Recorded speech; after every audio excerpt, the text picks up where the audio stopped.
இறை உள்ளங்களே, சென்ற வாரம் விஜயவாடாவில் பெருவெள்ளம் ஏற்பட்டது.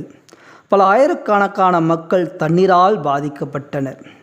அம்மக்களுக்கு உணவுப் பொட்டலங்கள் வழங்கப்பட்டது. அப்பொழுது ஒரு வாலிபர் உணவு உண்ணாமல் மக்களுக்கு உதவி செய்து கொண்டிருந்தார்.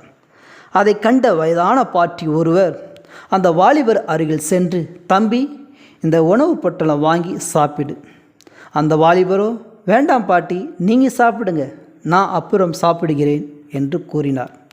அதற்கு அந்த பாட்டி, மகனே, எனக்கோ வயசாகிவிட்டது, நான் சாப்பிட்டு மக்களுக்கு உதவியாக செய்ய போகிறேன், என் காலம் முடிந்துவிட்டது, உன்னை போன்ற நல்ல உள்ளங்கள் வாழ வேண்டும் என்று பாட்டி மறுமொழி கூறினார்.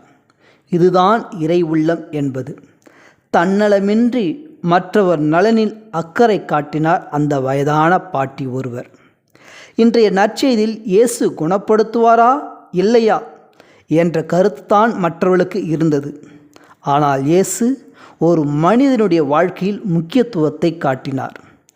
இறைவன் உயிரை தருபவர், இறைவன் உயிரை காப்பாற்றுபவர், இறைவன் ஒவ்வொரு உயிருக்கும் உயிராய் இருப்பவர்.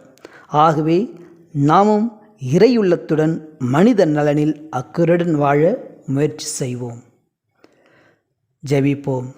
தாயும் தந்தையுமான இறைவா, எங்கள் நலனில் ஒவ்வொரு நாளும் அக்கறை கொள்ளும் உமது மேலான கிருபைக்கு நன்றி சொல்கிறோம். உமது இரக்கத்தை நாங்களும் மற்றவர்களுக்கு அளித்து இரக்க குணத்துடன் வாழ அருள் தாரும். ஆமேன்.